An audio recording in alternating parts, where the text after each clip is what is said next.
आज मैं नेटफ्लिक्स पर हाल ही में आई हुई कोरियन सीरीज़ हेलबुंड को एक्सप्लेन करूंगा। इसमें 2 टाइमलाइन की स्टोरी चलती है। तो मैंने पार्ट 1 में 2022 वाली टाइमलाइन को कवर कर लिया है। इसके बाद जो टाइमलाइन चलेगी उसे मैं सेकंड वीडियो में कवर करूंगा, यानी कि इसके शुरुआती 3 एपिसोड इस वीडियो में मैंने कवर कर लिए हैं और बाकी के एपिसोड मैं नेक्स्ट वीडियो में कवर करूंगा।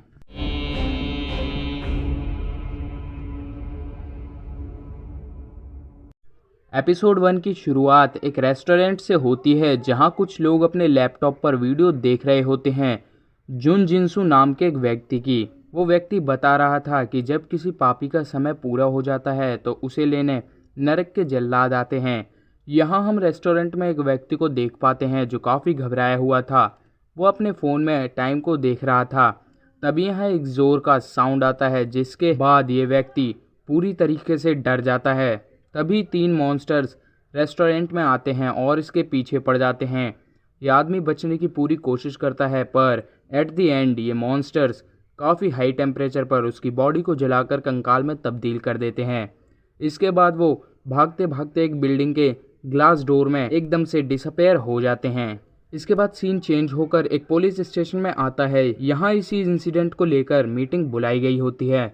यहाँ एक पुलिस वाला सभी को समझा रहा होता है कि बॉडी को काफ़ी हाई टेम्परेचर पर जलाया गया है। मरने वाले का नाम है जू म्योंग गीहुन। वो बताता है कि इनका शक सीधा द न्यू ट्रुथ नाम की एक ऑर्गेनाइजेशन पर है। तभी यहाँ पुलिस चीफ इस केस की लीड किंग हुन नाम के एक डिटेक्टिव को देते हैं और साथ में एक और डिटेक्टिव यूनप्यो को उसके साथ काम करने कहते हैं। अब डिटेक्टिव किंग यूहुन और डिटेक्टिव यूनप्यो दोनों क्राइम सीन के पास जा रहे होते हैं। यहाँ यूनप्यो किंग हुन को द न्यू ट्रुथ ऑर्गेनाइजेशन के बारे में बताता है। न्यू ट्रुथ एक धार्मिक संगठन है जिसकी शुरुआत 2012 में चेयरमैन जुंग जिनसू ने करी थी। अब नेट पे कुछ लोग ये भी कह रहे थे कि इस वारदात में एरोहेड का भी हाथ है। एरोहेड एक ब्रॉडकास्ट चैनल था जो पुराने क्रिमिनल्स की आइडेंटिटी ऑनलाइन लीक कर देता था। अब ये दोनों क्राइम सीन पर पहुंच जाते हैं। यहाँ साइड में ही चेयरमैन जुंग जिनसू अपना भाषण दे रहा था इस इंसिडेंट को लेकर कि ये घटना हुई है, ये भगवान ने करवाई है। वो पापियों को इसी तरह नरक बुलाते हैं। भाषण खत्म होने के बाद दोनों डिटेक्टिव जिनसू से मिलते हैं। वो उससे पूछते हैं क्या तुम एरोहेड के साथ हो? तो जिनसू कहता है नहीं। यहाँ किंग ह्यून अपनी बेटी हीजुन को देखता है। वो उससे पूछता है वो यहाँ क्यों है? उसे तो अभी ट्यूशन में होना चाहिए था। तो हीजुन कहती है मैं इसके बाद ट्यूशन ही चली जाऊंगी। हीजुन असल में जिनसू के भाषण में वॉलंटियर थी। अब ये तीनों चलते चलते बात करते हैं। यहाँ जिनसू बताता है कि आज से 10 साल पहले मैं आत्महत्या करने वाला था। उस समय मैं तिब्बत में एक पहाड़ी पर गया था जहाँ मैंने नरक के जल्लादों को देखा। उन्हें देखने के बाद मेरे मन में मरने का ख्याल मिट गया। मैंने भगवान को समझना शुरू किया और फिर द न्यू ट्रुथ नाम के संगठन की शुरुआत की और 10 साल में द न्यू ट्रुथ संगठन में बहुत सारे मेंबर्स जुड़े। वो ये भी बताता है जब किसी पापी का पाप का घड़ा भर जाता है या उसने कोई ना माफ़ किया जाने वाला पाप करा होता है तो उस व्यक्ति को एक एंजल आकर उसके नरक जाने की तारीख और समय बताता है, जिसके बाद नरक के जल्लाद आते हैं और उस व्यक्ति को दिए गए समय पर नरक ले जाते हैं। अब जिनसू किंग ह्यून से कहता है कि मुझे तुम्हारी वाइफ के बारे में पता है। किंग ह्यून की वाइफ एक दिन घर पर थी। वो किंग ह्यून के लिए कपड़े लेकर आ रही थी। तभी एक ड्रग एडिक्ट ने नशे की हालत में उसकी वाइफ को जान से मार दिया, जिसके बाद उस ड्रग एडिक्ट पर केस चला। लेकिन कोर्ट ने किलर को ड्रग एडिक्ट बताया और उसको हॉस्पिटल में इलाज करवाया, जिसके बाद उसे 6 साल की जेल हुई और उसके बाद उसे रिहा कर दिया गया। अब जिनसू किंग ह्यून से पूछता है क्या तुम खुश हो कि तुम्हारा कानून ने तुम्हारी पत्नी के किलर को 6 साल बाद रिहा कर दिया और अब वो अपनी ज़िंदगी खुशी खुशी जी रहा है। तभी कुछ रिपोर्टर्स जिनसू को इंटरव्यू के लिए बुलाकर ले जाते हैं। अब किंग ह्यून घर जाता है। घर जाकर वो अपनी बेटी से थोड़ी बात करता है। इसके बाद वो नेट पर अपनी वाइफ के मर्डर केस के बारे में पढ़ने लगता है। इसके बाद सीन चेंज होकर एक शॉपकीपर पे आता है। यहाँ इसका नाम था पाक युंगजा। युंगजा अब रात में शॉप बढ़ाकर अपने घर जाती है। यहाँ घर पर उसके बच्चे इन्यूल और बेटी हायुल उसका बर्थडे सेलिब्रेट करते हैं। इन्यूल यहाँ ये खुशी का पल रिकॉर्ड कर रहा होता है। तभी यहाँ इनके पीछे की वॉल से एक अजीब सी आकृति निकलती है। वो युंगजा से कहती है कि तुम आज से 5 दिन बाद 3 बजे नरक जाओगी। इसके बाद हमें एरोहेड को दिखाया जाता है, जो शुरुआत में दिखाए गए इंसिडेंट को बढ़ा चढ़ाकर बता रहा होता है। ये बंदा भगवान पर कुछ ज़्यादा ही बिलीव रखता था। यहाँ ये अब शुरू में मरने वाले व्यक्ति की आइडेंटिटी को ऑनलाइन लीक कर देता है। इसके बाद ये एक नोवेलिस्ट का रिकॉर्डेड इंटरव्यू दिखाता है, जिसमें नोवेलिस्ट कहता है कि मुझे भगवान पर भरोसा नहीं है।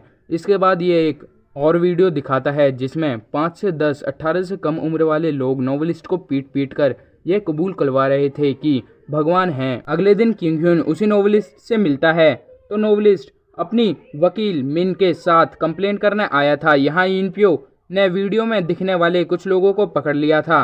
वो इनपियो को कुछ भी नहीं बताते, वो अपने 18 से कम उम्र होने का फ़ायदा उठाते हैं। आगे अब मिन अपने ऑफिस जाती है। यहाँ मिन से मिलने युंगजा आई हुई थी।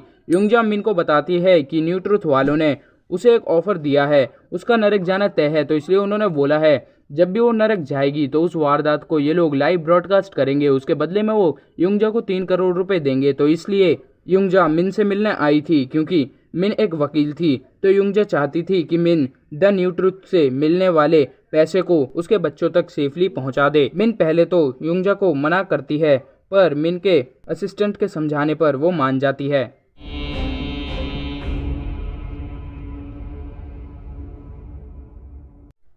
एपिसोड 2 की शुरुआत मिन के घर से होती है। यहाँ हम देखते हैं मिन की मदर को, जिन्हें कैंसर था। अब मिन को उदास देख उसकी मदर उससे पूछती हैं वो उदास क्यों हैं, तो मिन उन्हें जुंगजा की पूरी स्टोरी बताती है। अगले दिन मिन सारी बात डिटेक्टिव किंगहुन को भी बता देती है। ये सब लोग अब जुंगजा के घर जाते हैं सभी चीज़ें क्लियर करने के लिए। यहाँ मिन एक कॉन्ट्रैक्ट बना के लाई थी पैसों से रिलेटेड, जो वो द न्यू ट्रुथ के चेयरमैन जिनसू को देती है। वो जिनसू से कहती है किसी भी हालत में जुंगजा की आइडेंटिटी लीक नहीं होनी चाहिए। तो जिनसू कहता है ठीक है। यहाँ जिनसू जुंगजा और उसके बच्चों की फ़ोटो देखता है। वो कहता है कि इनके डैड कहाँ हैं, तो जुंगजा कहती है कि इनके डैड नहीं है, वो सिंगल मदर है। तो जिनसू कहता है यही आपका पाप है। तभी जुंगजा का बेटा इन्यूल बाहर आता है और कहता है मेरी मॉम ने कोई पाप नहीं करा है। जुंगजा इन्यूल को वापस रूम में छोड़ती है और बाहर आकर रोते हुए बताती है कि मैंने कुछ भी पाप किया हो, लेकिन मैं अपने बच्चों का भविष्य बनाना चाहती हूँ। वो रोते हुए मिन से कहती है पैसे मिलने के बाद मेरे बच्चों को किसी दूसरे देश भेज देना जहाँ उन्हें कोई ना जानता हो।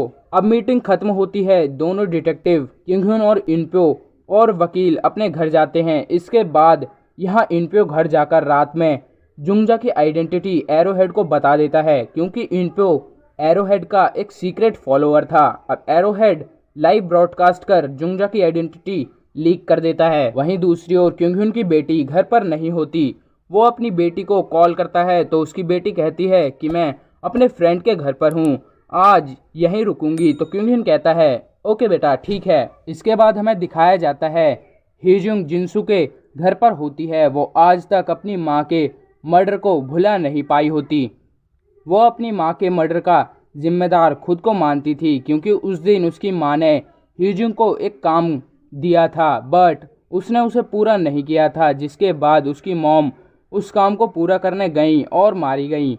अब जिनसू हीजुंग को गले लगाता है और कहता है कि हम तुम्हारी मॉम के मर्डरर को सजा देंगे। अब यहाँ एरोहेड ने पूरी तरीके से जुंगजा की आइडेंटिटी लीक कर दी थी।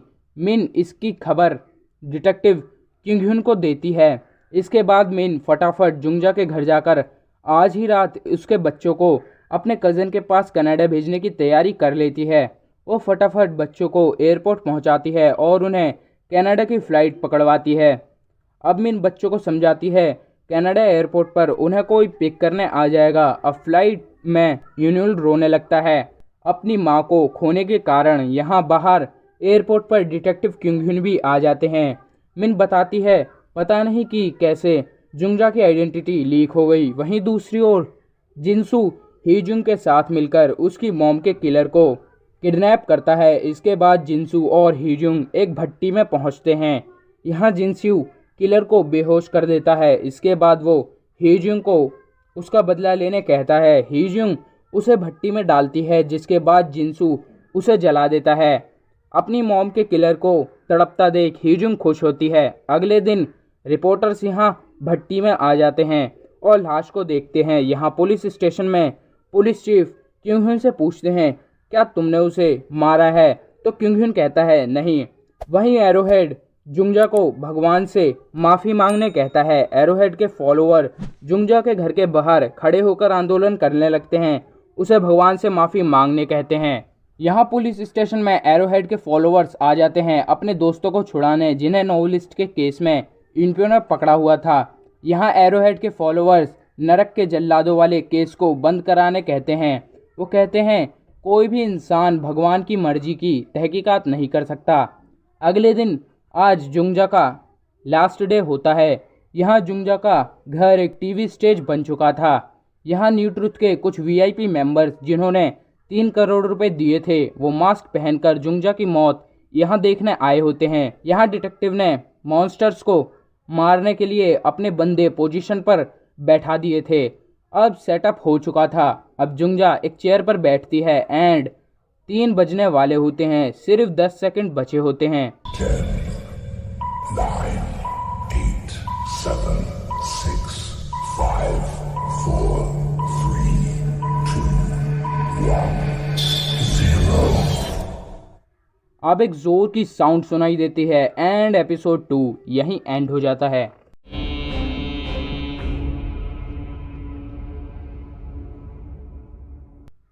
एपिसोड 3 की शुरुआत वहीं से होती है जहां एपिसोड 2 एंड हुआ था। अब एक जोर की साउंड सुनाई देती है। इसके बाद मॉन्स्टर्स आते हैं। मॉन्स्टर्स उंगजा को बड़ी बुरी तरह मारने लगते हैं। यहाँ पुलिस चीफ सभी को ओपन फायर करने कहते हैं। कोई भी पुलिस वाला मॉन्स्टर पर गोली नहीं चलाता। वो सब एकदम सुन पड़ गए थे। तभी यहाँ क्योंग हुन हिम्मत दिखाकर अपनी पिस्टल से मॉन्स्टर पर अटैक करते हैं, पर मॉन्स्टर को पिस्टल की बुलेट से कुछ भी फर्क नहीं पड़ता। इसके बाद मॉन्स्टर किंग युन को पंच मार के दूर गिरा देता है। इससे किंग युन बेहोश हो जाता है।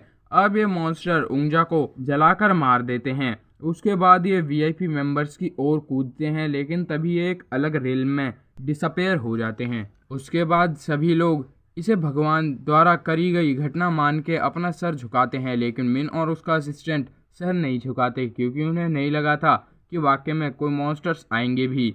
अब सीन यहाँ कट होता है। इसके बाद हमें किंग युन को दिखाया जाता है जो एक बिल्डिंग में बेहोश पड़ा था। उसके बाद किंग युन उठता है और बिल्डिंग से बाहर आता है। यहाँ कहीं भी कोई इंसान नहीं था। अब किंग युन घर जाता है। वो घर पे देखता है उसकी बेटी भी घर पर नहीं होती।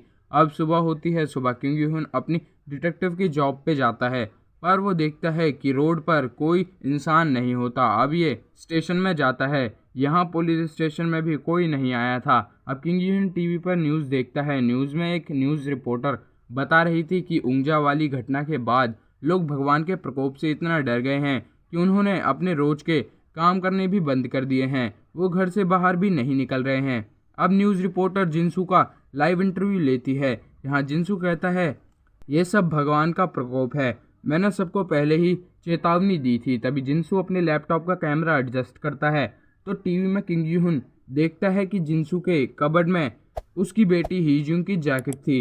अब किंग युन जिनसू के घर की ओर निकल जाता है। वो उसके घर पहुंचता है। यहाँ जिनसू को घर के बाहर उसके कई अंधभक्त डेरा डाले बैठ रखे थे। किंग युन जिनसू के रूम का दरवाजा तोड़कर उसके रूम में जाता है, लेकिन वहाँ जिनसू नहीं होता। किंग युन अपनी बेटी की जैकेट ढूंढता है, पर वो उसे नहीं मिलती। अब किंग युन बाहर आता है। बाहर जिनसू के अंधभक्त किंग युन को मारने लगते हैं।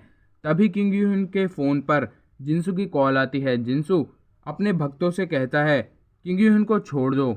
इसके बाद जिनसू किंग युन को एक एड्रेस पर बुलाता है अगर उसे अपनी बेटी को बचाना है। अब किंग युन अपनी बेटी को बचाने के लिए जिनसू के दिए एड्रेस की ओर निकल जाता है। वहीं दूसरी ओर एरोहेड ने मिन और उसके असिस्टेंट को भगवान का दुश्मन बता दिया था क्योंकि उन्होंने उंगजा की घटना के वक्त अपना सर नहीं झुकाया था। अब मिन को दिखाया जाता है। मिन को किसी किम नाम के बंदे ने हाल ही में एक लेटर भेजा था, तो मिन अब उसे पढ़ती है। उसमें एक आर्टिकल बुक थी जिसमें जिनसू के बारे में लिखा था कि जिनसू की भी भविष्यवाणी हो चुकी है। ये बुक 2004 में छपी थी। इस पर किम इस बुक को भेजने वाले का भी एड्रेस था। अब मिन के कई सारे दुश्मन बन गए थे एरोहेड की वजह से। तो मिन अपनी मदर के साथ ये देश छोड़ने के लिए पैकिंग कर रही होती है। यहाँ अब मिन अपनी मदर के साथ अपने ऑफिस जाती है। वो अपनी मदर को पार्किंग में ही रहने कहती है। इसके बाद वो ऑफिस में जाकर देखती है तो ऑफिस को एरोहेड के फॉलोअर ने बुरी तरह तहस नहस कर दिया था। अब मिन अपने असिस्टेंट को कॉल लगाती है। उसका असिस्टेंट कहीं पिटा पड़ा था। वो कॉल उठाता है और कहता है कि एरोहेड के लोगों ने मुझे बहुत बुरी तरह मारा है, तुम ये देश छोड़कर जल्दी से जल्दी चली जाओ।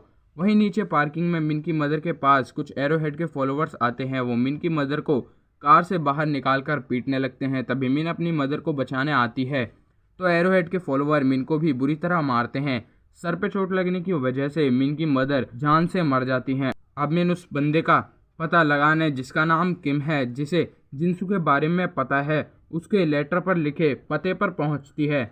यहाँ किंग यून जिनसू द्वारा बताए गए पते पर पहुंच जाता है। यहाँ जिनसू उसे मिल जाता है। वहाँ मिन को किम नाम का बंदा मिल जाता है। किम मिन को बताता है कि 20 साल पहले जिनसू के लिए भी मौत की भविष्यवाणी हुई थी। अब किम मिन को जिनसू का इंटरव्यू सुनाता है। इसके बाद मिन किम से उस इंटरव्यू की एक कॉपी मांगती है पर किम उसे डिलीट कर देता है। वो मिन से कहता है कि जिनसू ने इसे डिलीट करने के लिए बदले में मुझे द न्यू ट्रुथ का चेयरमैन बनाया है और उसे अपने आप को प्रूफ करने के लिए मिन को मारना पड़ेगा। अब मिन बाहर भागती है पर बाहर एरोहेड के लोग मिन को जान से मारने आ जाते हैं।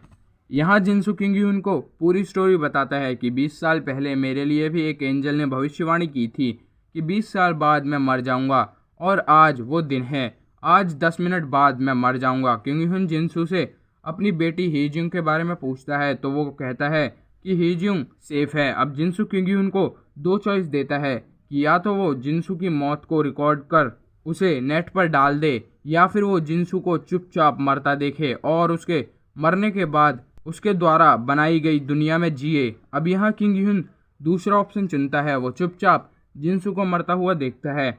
मॉन्स्टर्स आते हैं और सेम तरीके से जिनसू को मार देते हैं। वहीं दूसरी ओर मिन को एरोहेड के लोग जान से मार देते हैं। अब किंग यून घर जाकर देखता है तो वहीं उसे उसकी बेटी सही सलामत मिलती है। और ये 3 एपिसोड यहीं ख़त्म हो जाते हैं और ये टाइमलाइन भी इसी तरह यहीं एंड हो जाती है।